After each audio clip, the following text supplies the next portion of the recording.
So to recap, God created, He defines everything, He writes the dictionary that we should all reference. His intention for us is that we should faithfully steward the earth and use the gifts He's bestowed on us to continue His work of ruling, creating, and cultivating. And so creation, fall, redemption, restoration. We mentioned that that's the plot line of the entire Bible. And so if Act 1 is creation, Act 2 is the fall. And so while the world speaks of evolution, the Bible speaks of devolution. The wrong way. Instead of progressing, we're going backwards. And so I would persuade you that the Bible's description of the problem with humanity is the best and most complete one that there is. This is one of the reasons that I believe the Bible, because it describes what's wrong with me. And so we want to start off with this idea of what do other worldviews say? I actually do have a few on here. What do other worldviews say? Well, let's start with these worldviews that we mentioned first. Naturalism. What does naturalism say is the problem with humanity? Well, since human beings are just evolved matter, there's no such thing as objective morality. That means someone who universally defines right and wrong for us and for everyone else. I mean, if we just evolved from some kind of primordial ooze, from single-celled organisms, then really, I mean, me killing another animal or human being is just me doing the process of natural selection on my own, right? And so that leads, wonderful grammar, that leads to a relative view of morality. And the fact is that we just need to evolve. Evolution are the answer in proper English. Evolution is the answer. All right, so another movie example, okay? You can ask my daughter. I own most superhero movies. And so the X-Men. If you watch any of the X-Men movies, especially the ones with the bald-headed dude and the new ones with the young guy that plays the bald-headed dude, right? Professor X. It begins with this idea that humans evolved and now mutants are the next stage of evolution. And that's all throughout the movies, that's a good thing. Evolution is the answer. We just need to evolve. That's what naturalism says is the problem with us. We just need to evolve more. It's one way of describing it, but I don't think that's accurate. Second, not that again. Let's go back to that one. All right, so second one, this idea of transcendentalism, okay? Transcendentalism. If you need to spell that, you can look at early in your notes. Transcendentalism comes along and says, well, no, actually something is broken inside of us. There is a spiritual answer to the problem. We're not just physical beings, we're actually spiritual beings too. And there's a spiritual answer, right? And the answer to your problem is not found outside of yourself, but inside of yourself. You need to see things differently. You need to come to a greater understanding of your own personal divinity and achieve some higher level of existence through knowledge, meditation, good works, or a denial of your desires. Superhero movie example? Doctor Strange. Anybody see it? Right? What happened to Doctor Strange? In a car wreck, famous surgeon, hands messed up. Now he's got shaky hands, but he can still do the circle thing, right? Right? But before he can do the circle thing, what's got to happen? He's got to connect with his astral self. Right? Yeah, he's got to believe, and he's got to meditate. He's got to go to the really crazy library with Wong and that's the librarian's name. And yeah, he's got to go read all the books, and as he reads the books, he connects with this higher level of knowledge, right? Worldview being conveyed through a movie, right? So we've seen, X-Men got the naturalist perspective. Doctor Strange has got this transcendental perspective where the answers are all within you. The problem with your hands is that you just need to look beyond your hands, right? But what does the Bible say? What does the Bible say? Well, the Bible talks about what happened in Genesis chapter 3, basically has a nuclear effect on creation, on humanity, on us as individuals. And so let's start with the individuals. Genesis 3 talks about an individual corruption. That's that first blank, individual corruption. Now, you know the story. God gave Adam and Eve this purpose, but instead of doing that purpose, they tried to do it their own way, and they ate of the fruit. And as they ate of the fruit, they, just like God said, they died. But they didn't die physically, they died spiritually. And they were immediately separated from God, and their eyes were open, and they realized that they were naked. And basically, this whole train of consequences came to be. The first consequence is what I call the blame game. The blame game. So God comes looking for Adam because they're going to go on their daily walk, which I really think was kind of the way it was, right? And Adam does what? He hides, yeah. He hides. In fact, if you want to go ahead and fill it in, the fourth consequence down, hiding doesn't work, right? Because even though God said, Adam, where are you? Man, God knew exactly where Adam was. He just wanted Adam to realize what he was doing. What am I trying to do? I'm an idiot. I'm trying to hide from the God of the universe. This really doesn't make sense. Why am I trying to hide? So I'm here, God, I'm over here, you know. Hiding doesn't work. But when God comes, he says, what'd you do? Once again, not because God doesn't know what Adam did. God wants Adam to have the experience of saying it so that he fully knows what he's done. Well, what does Adam do? He blames Eve. This woman you gave me, right? Right? That's what he did, right? He also blames God for giving him. Yeah, exactly. I'm going to blame her, but I'm going to blame you too, God. You gave me this woman. And then he looks at the woman, and what does the woman say? The serpent deceived me, right? The serpent deceived me. And so the serpent she blames the serpent. Well, the serpent's like, yeah, I did it, right? I mean, that's basically what he does. And so they do this blame game, right? And guys, we still do it. It plays itself out in your house, at your school, on TV. We just, when we get caught doing something, we try to blame it on somebody else. And when they sinned, they had this ingrained inclination towards sin and towards evil. That's the second consequence. An ingrained inclination towards sin or towards evil. And they were separated from God. That's the third consequence. So you have the blame game, an ingrained inclination towards evil. They're separated from God, which means that the purpose for which God created them, to be in a relationship with Him, is done away with. There's a wall built between them and God now. And so hiding doesn't work, even though the first thing they do was try to hide. The first thing they do was try to hide. And we still do these things. We still try to hide from God, but hiding doesn't work. And they doubted and they distorted God's truth and design. They doubted and distorted God's truth and design. So you got the blame game, an ingrained inclination towards sin. They were separated from God. They tried to hide from Him, but hiding doesn't work.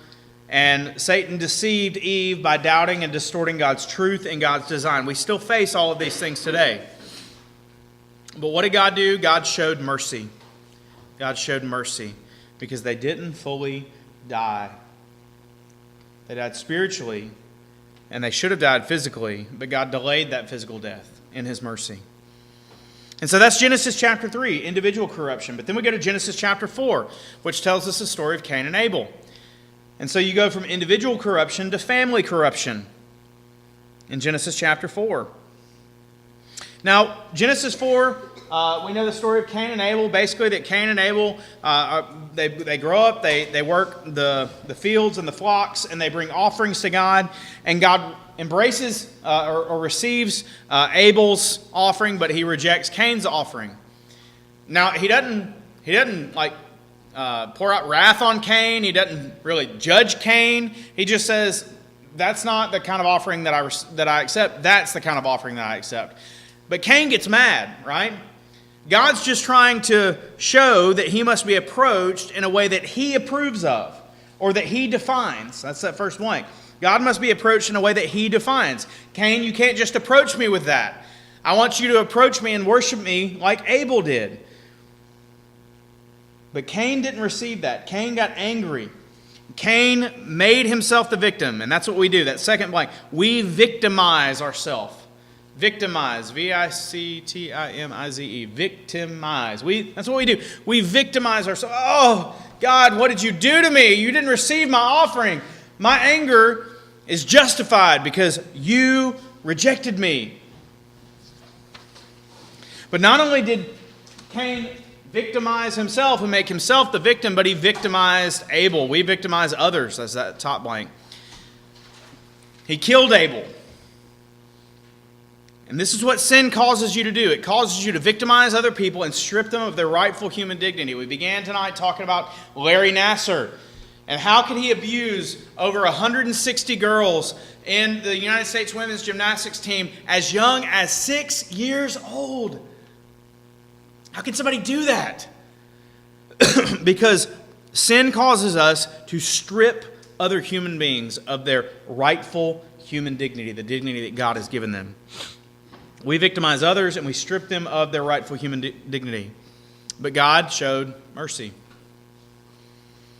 Because he didn't kill Cain. Cain deserved to die. But he didn't kill Cain. He sent him away. He marked him with a mark and sent him away.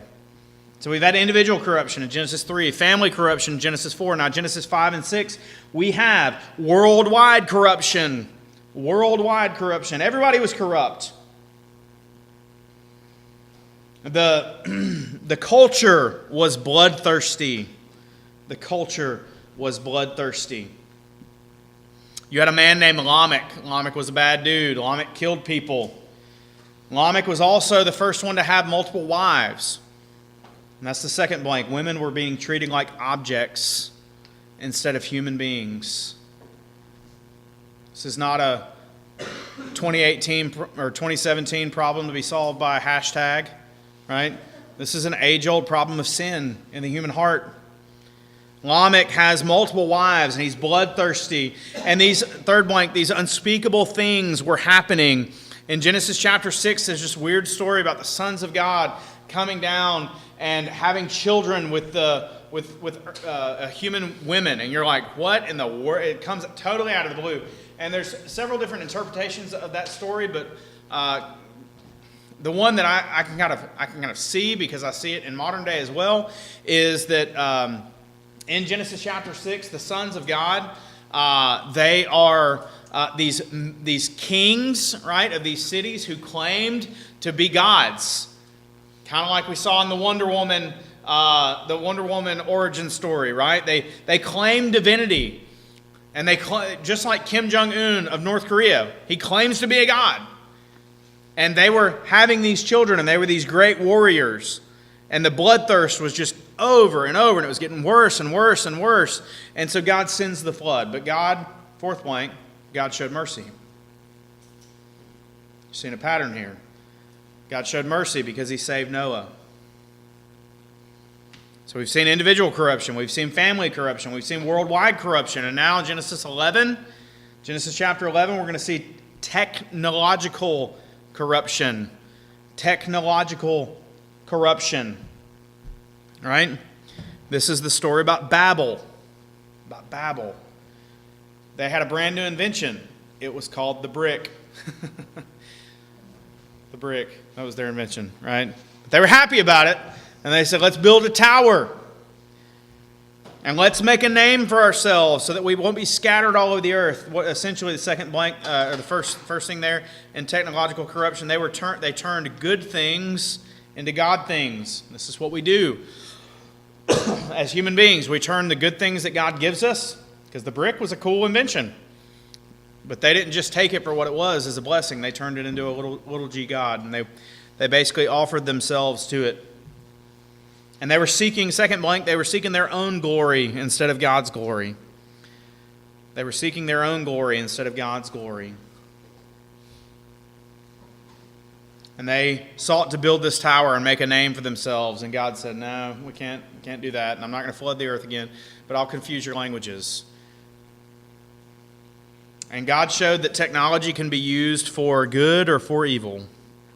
Technology can be used for good or for evil.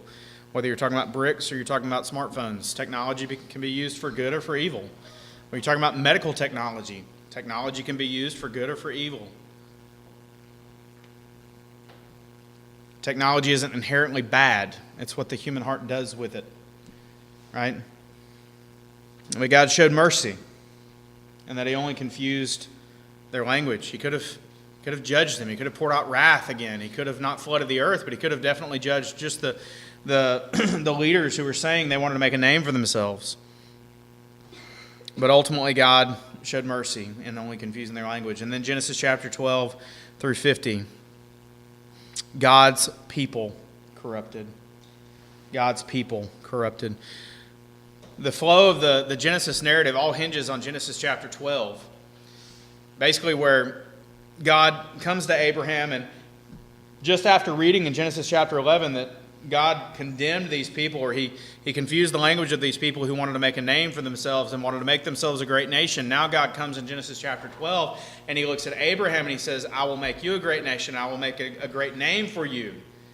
Basically, the things that the people of Babel wanted, God rejected that, just like he rejected Cain's offering, and he gave it to Abraham. And yet, as we follow the narrative through the rest of the book of Genesis, God's people are still caught up in their sin. God establishes his covenant plan by choosing Abraham. God establishes his covenant plan by choosing Abraham. And yet Abraham and Isaac and Jacob's sons, Joseph being one of them, they continually fail and falter and fail and falter and break promises and do things that are horrible. I mean, even Ella asked me last night, they're like, Dad, why did Jacob have multiple wives? And I'm like, yeah, it's a pretty boneheaded move, isn't it? I mean, it's not smart, right? It's not smart at all. But he did. And God didn't agree with that, right? And yet, God didn't condemn Jacob, because Jacob is part of his covenant people. God showed his mercy and he showed his faithfulness. Now, Jacob paid the price for that. Jacob had the law of the harvest play out in his life, where he had division in his own family. And yet, God was faithful. And that's the theme of the entire book of Genesis. God is all-powerful. God is faithful. And people say, well, yeah, but that's Genesis. That's like a long time ago. But we're good now, right? We're good now, right? The fatal flaw, Chuck Colson says, in the myth of human goodness is that it fails to correspond with what we know about the world from our own ordinary experience. We can look at the world and see that people aren't basically good, right? Hey, you want to go? You can go ahead. We'll get your blanks for you. We can look at the world and see that the world isn't basically filled with people who are just all good, right? We don't do good things. We don't get things and immediately think how we can use it for the benefit of others. We think, what do I want, right? We're turned in on ourselves. And so the Bible tells us that we're still in the same condition as those people there in Genesis still were.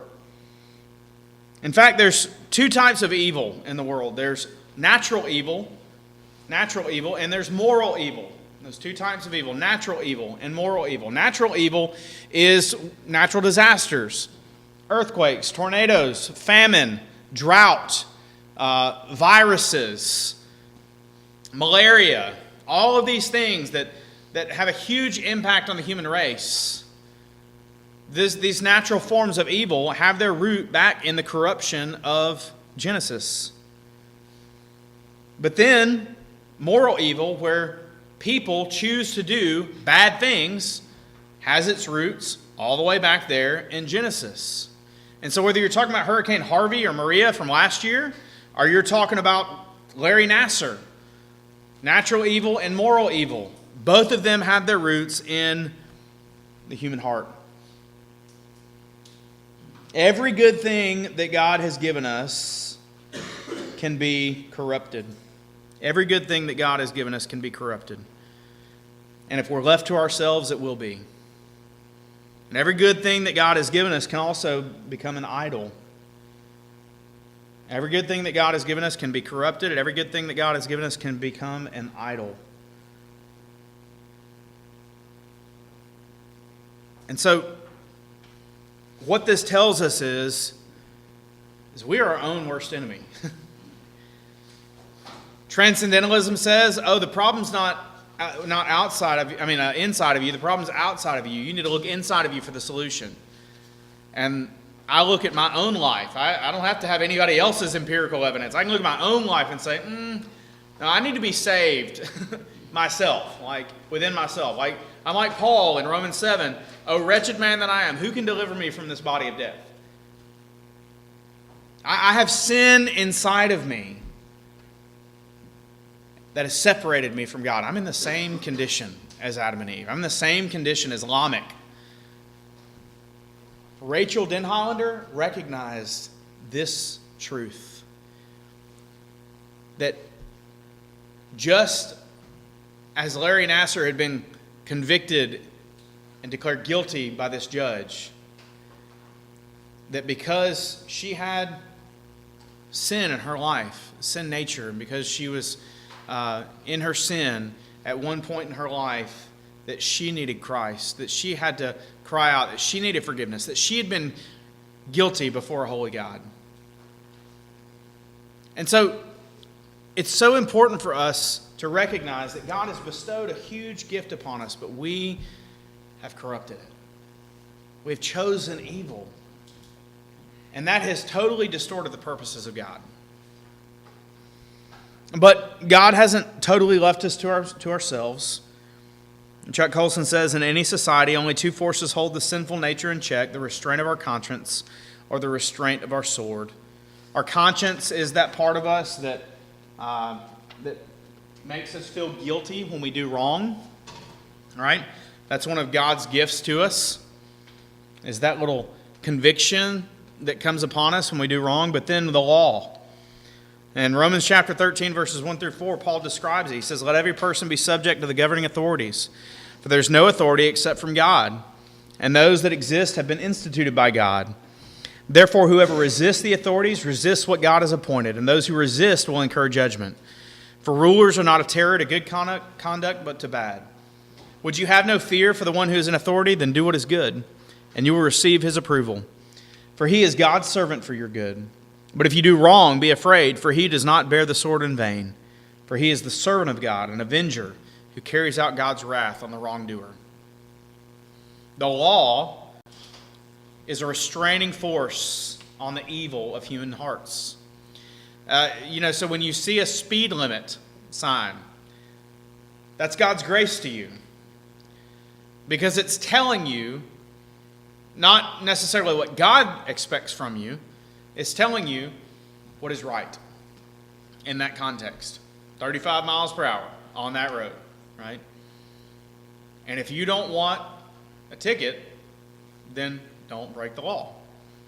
And that's just ingrained in us all throughout our life, right? Like if you don't want this consequence, then don't do this action. It's like I tell people all the time, if you want different consequences, then choose different actions. You get to choose your actions. You don't get to choose your consequences, right? Very important to realize that in life. You get to choose your actions, but you don't get to choose your consequences. And I can guarantee you, your consequences you will not like. And so, if you want different consequences, different results, then choose differently, right? Well, that threat of evil is God's grace to us. That threat of, not evil, but that threat of punishment, a penalty. And so it looks pretty bleak for humanity, right? Created awesomely, and yet fallen from our purpose. But we're just in Act 2. We've talked about creation, we've talked about fall. Tomorrow we're going to talk about redemption and restoration, Acts 3 and 4. And tomorrow we're going to glory in just the truth tomorrow morning, that it all begins with these two words in Ephesians chapter 2, verse 4. But God.